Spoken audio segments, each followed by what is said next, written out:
Hello, my friends, hello, and welcome once again to Stately Vaughan Manor, where Roger and I have returned. And today we're doing a tag. We're going to do a BookTube tag, which, we haven't done in a long time for some reason. We used to do tags a lot, but somehow I got out of the habit. But tags are fun, so we're going to do a tag. I saw this tag actually last night. I watched Troy Tradup, the great channel Troy Tradup. Great author of The Forsaken Boy and other stuff. And he's active on BookTube. Troy is. And so he did this tag last night, or actually yesterday. I just watched it last night. I think he did it yesterday. I don't remember when anything happens. Anyway, Troy did this tag, and it's called the Girl Scout Cookie Tag. And I thought I should do that, because I can't think of anything else to do for Monday morning. So here I am doing the Girl Scout Cookie Tag. Not that I know anything about Girl Scout cookies, but I thought the tag would be fun. This tag was created by Melinda at Web of Stories. Melinda at Web of Stories, thank you for creating the Girl Scout Cookie Tag that I will now do. So I had to be prepared, so I came prepared today for the Girl Scout Cookie Tag. I brought the greatest Girl Scout cookies of all, Thin Mints. Not that I know anything about Girl Scout cookies, but Thin Mints are pretty good. Everybody likes Thin Mints. The Thin Mints, those are the best. And then I've also got lemonades here. Lemonades. They're lemonades. Yes. They're lemonades. These are good. Oh, I have some others over here. Toasties. Nobody likes Toasties, but I got... These are supposed to be brand new You got into the Girl Scout cookies. We just got these. Already you got into the Toasty Yays. Got into the Toasty Yays. At least they're Toasty Yays. Nobody likes those anyway. So, Toasty Yays. I got those, but I got the really good ones. And that's peanut butter pat. Half the peanut butter patties are gone. What's wrong with you? These are usually good unless, a mummy gets into them and gets his mummy dust all over the cookies. Oh, well. I did come prepared, but Roger ate all the cookies. Anyway, let's just get to the tag. Okay, tag. Here's the tag. The prompts. Prompt number 1. Is it Trefoils or Trefoils? Is Trefoils. I don't even know how to pronounce this cookie. Trefoils. A classic novel you love. A classic novel I love. Well, that could be a lot of novels. But I picked out for this morning 20,000 Leagues Under the Sea, which is a book I talked about before, but it's been a while. 20,000 Leagues Under the Sea by Jules Verne, part of his extraordinary adventure series of books that were very, very popular a long time ago. And it has become a classic and translated in English several times. The first time it was translated in English, it was not done so well in that a lot of this was cut out, severely edited as it was translated. But this edition is one I really like a lot. This is from Penguin Classics, and it is the entire thing translated. Nothing is cut out like in those earlier translations. And it has a bunch of illustrations, a bunch of the original illustrations for this one. It's really cool. So I like this edition a lot of 20,000 Leagues Under the Sea from Penguin. This is the Penguin Fancy Pants hardcover that they have. And it's a great adventure novel. Has Captain Nemo in it, who is a fantastic literary character. It also has many, many, many vivid descriptions of fish. And all of those very intricate descriptions of underwater life are here in this unexpurgated edition. 20,000 Leagues Under the Sea. I like this book an awful lot. It's fun. So there you go. Jules Verne, 20,000 Leagues Under the Sea. I like that one. That's for prompt number 1. Number 2, Lemon Ups. A book that you find inspiring. A book you find inspiring. This might seem an odd choice, but I actually did find this book inspiring. I read this when I was fairly young, and I found it actually helpful in my life as I was getting older. And that's this book, A Princess of Mars, and in fact, the entire Mars series. And you'll say, what? How do you find a book about John Carter fighting Martians on Mars inspiring?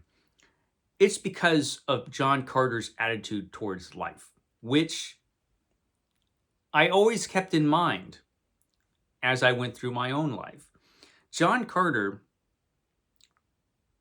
has an attitude where he just never gives up, no matter how bad things get. He never gives up. His famous saying is, when things got really, really bad, and let's face it, for John Carter, things could get very, very bad. His saying was, no matter how bad things were, I still live. Meaning, as long as he's alive, there's still a chance at success. There's still a chance of victory. No matter how bad things got. And like I said, he got into some trouble, John Carter. Most of us in our lives are not attacked by four-armed white apes on Mars.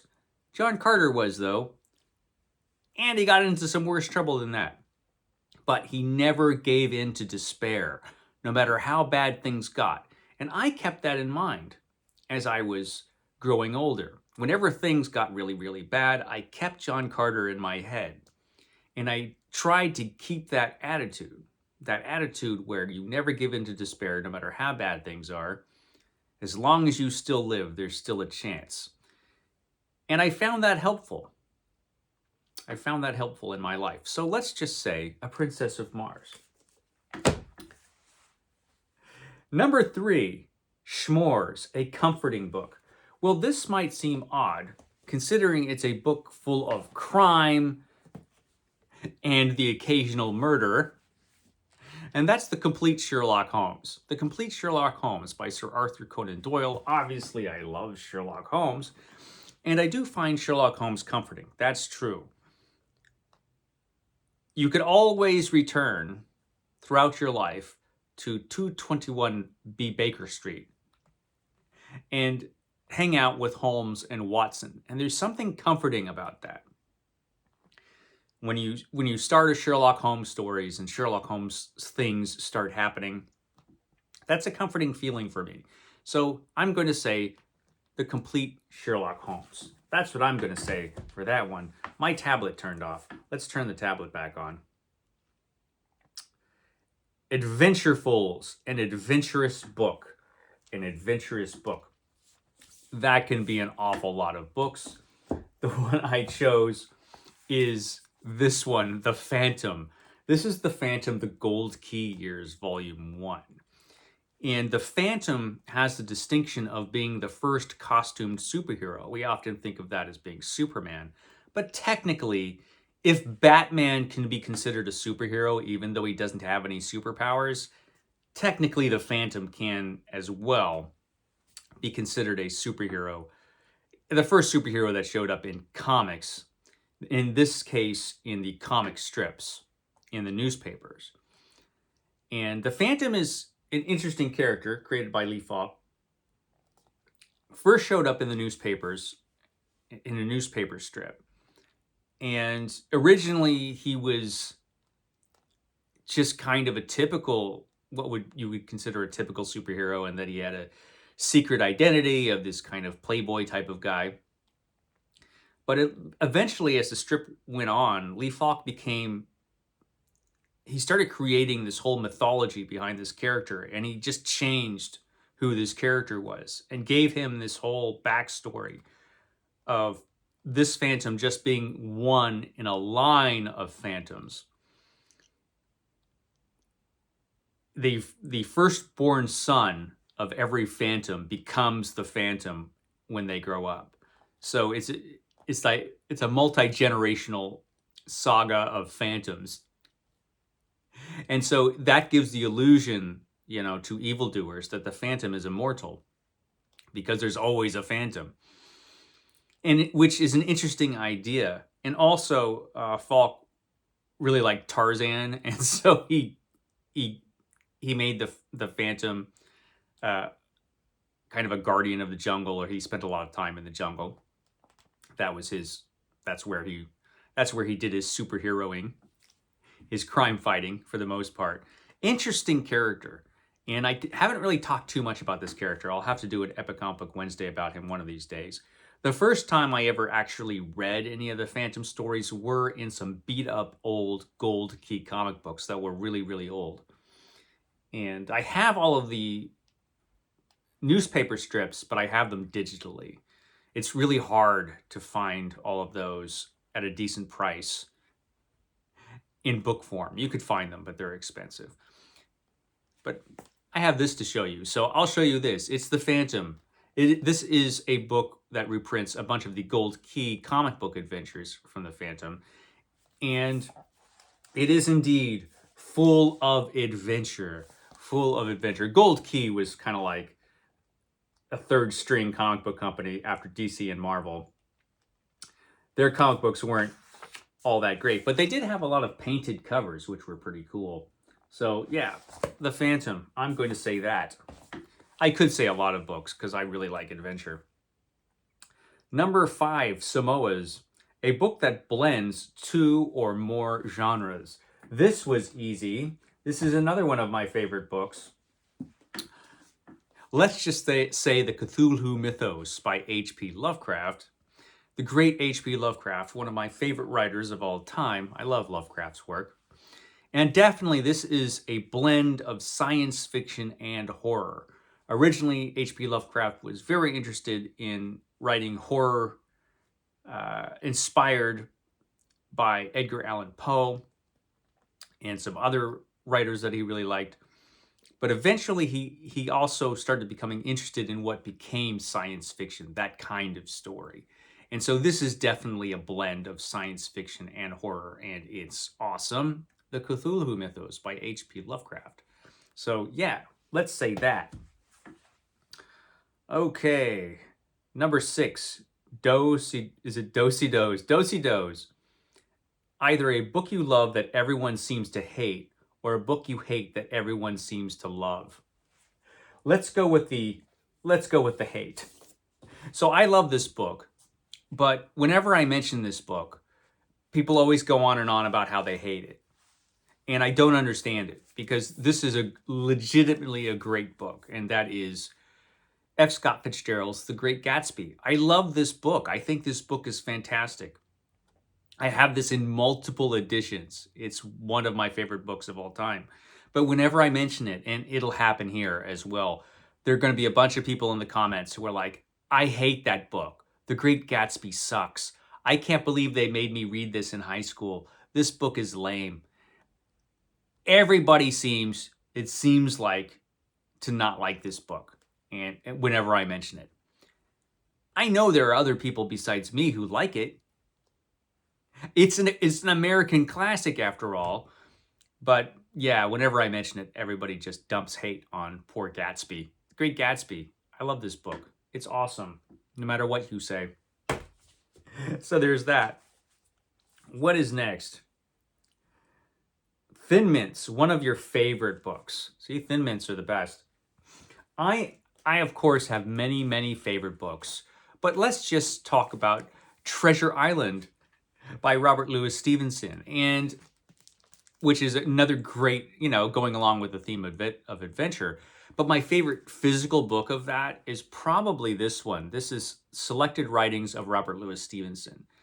And this is a modern library giant. The Modern Library, who printed inexpensive hardcover editions of classic literature for your home library, used to come out with these giants, which were these really, really, really big books packed full of stuff.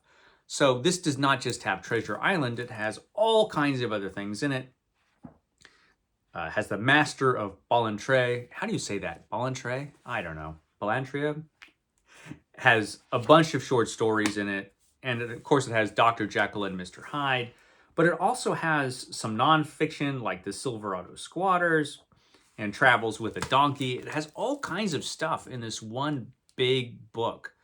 And Robert Louis Stevenson, tremendously influential writer, well known today, although I think he's probably not given us enough credit for his work. You know, he seems underrated in a way. You don't hear too many people talking about Stevenson. We hear quite a bit about Dr. Jekyll and Mr. Hyde. Sometimes we hear about Treasure Island, although most people still think of that as only a kid's book for some reason, even though it's totally awesome for everyone. I'm going to say this because this is a book that I love, Treasure Island and all these other books that are in this. And also physically, I just love this physical volume. I think it's awesome. So there's that. And 8, Tagalongs Tag, some fellow booktubers. Well, I think everybody in the world has done this, but I am going to tag one booktuber. I'm going to tag Grammaticus, just because I think it would be awesome to see the biggest badass tough guy booktuber do a tag called the Girl Scout Cookie Tag. That would be funny. Anyway, and it would be awesome. Grammaticus is a fantastic channel, one of the very best booktube channels out there. And if you like my channel, you'd like Grammaticus for sure. He's awesome. So I'm going to tag Grammaticus. Tag Grammaticus. That's all for today. I'm going to eat some cookies. Whatever cookies you left for me to eat. Okay, guys, I will catch you next time.